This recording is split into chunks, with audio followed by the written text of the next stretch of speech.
সেদিন অনেক ক্রেভিং ছিল খিচুড়ি খাওয়ার। তাই আম্মুকে বললাম, আম্মু খিচুড়ি খাবো। আম্মু সাথে সাথে আমার হাতে এই প্লেটটা ধরিয়ে দিল। না না, সাথে সাথে দেয় নাই অবশ্য। বেশ ঘন্টাখানেক পর সে আমাকে এই প্লেটটা ধরিয়ে দিল। তো আমিও বুঝলাম যে যাক, মানে মেয়ের আবদার মা পূরণ করার জন্য উঠে পড়ে লেগে গেছে। খিচুড়ির সাথে ভর্তাটা কিন্তু আমাদের ট্র্যাডিশনেরই একটা অংশ। তো সেই ট্র্যাডিশন ফলো করে আমার আম্মু খিচুড়ির সাথে এই 5 রকমের ভর্তা করেছে। আপনারা কি গেস করতে পারছেন যে কোনটা কিসের ভর্তা? কালো ভর্তাটা দেখে অবশ্যই ধরতে পেরেছেন যে এটা অবশ্যই কালো জিরা। আর আমার আম্মু কিন্তু সবসময় শিলপাটায় হচ্ছে ভর্তা করে।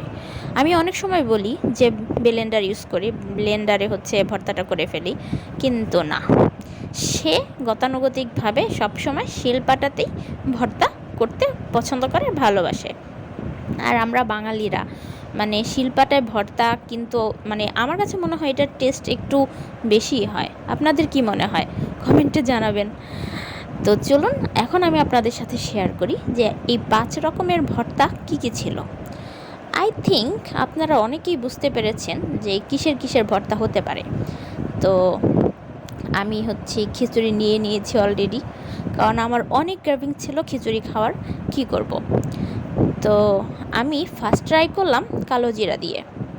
কারণ কালো জিরা হচ্ছে মানে কি বলবো, এটা আমাদের ধর্মীয়ভাবে ইসলামিকভাবেও আমরা জানি যে কালো জিরা হচ্ছে মানে মৃত্যু ছাড়া সব রকম অসুখের একটা ওষুধ, তাই না?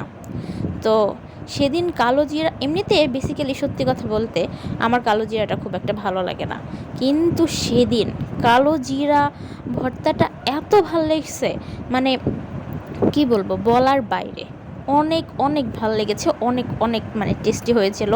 কী কারণে জানি না, তো আমার কালো জিরার ভর্তাটা সেদিন খুব ভালো লেগেছিল। তো এরপর আমি ট্রাই করলাম আরেকটা ভর্তা, সেটা হচ্ছে এই ভর্তাটা। এই ভর্তাটা কিসের বলতে পারবেন? এটা হচ্ছে চিংড়ির ভর্তা। কিন্তু সত্যি কথা বলতে কি জানেন, চিংড়ির ভর্তা করলে যে স্মেলটা বের হয় ওই স্মেলটা আমার খুব একটা ভালো লাগে না। বাট খুব যে খারাপ লাগে আমি খেতে খাই না, ব্যাপারটা ওরকম না, আমি খাই। আর চিংড়ির ভর্তাটা হচ্ছে মানে অ্যাজ ইউজুয়াল গতানুগতিক যেমন হয় সেরকমই, মানে বিশেষ কিছু বা আহামরি কিছু আমার কাছে মনে হয় নাই। তো তারপর বলা যাবে না, কারণ মায়ের হাতের রান্না বলে কথা। তো যাই হোক, চিংড়ি মাছের ভর্তা দিয়েও বেশ ভালো লেগেছে। গরম গরম খিচুড়ি, সকালবেলা মেঘলা মেঘলা একটা ওয়েদার।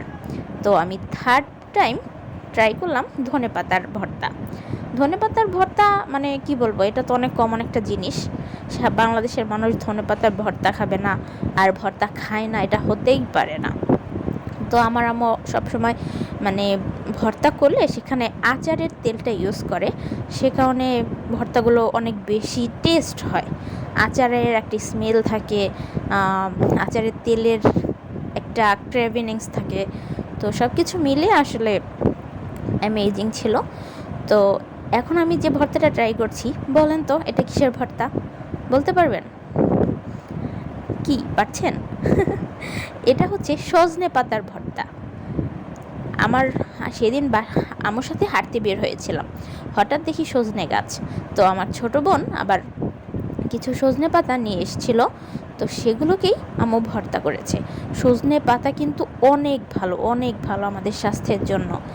তো এবং শেষমেশ আমি যে ভর্তাটা ট্রাই করব, ট্রাস্ট মি, এই ভর্তাটা আমার কাছে সবসময় ভালো লাগে। ছোটোবেলা থেকে আম্মু আমাকে এই ভর্তাটা করে দিত। এটা হচ্ছে বাদামের ভর্তা। আর এই বাদামের ভর্তাটা মানে খিচুড়ি কেন, আমি তো এমনিই খাই, সিরিয়াসলি, মানে খিচুড়ি না, আমার কাছে এমনিই ভালো লাগে খেতে, খেতে এমনি শুধু শুধু খেতে। ওকে, টেক কেয়ার, বাই বাই।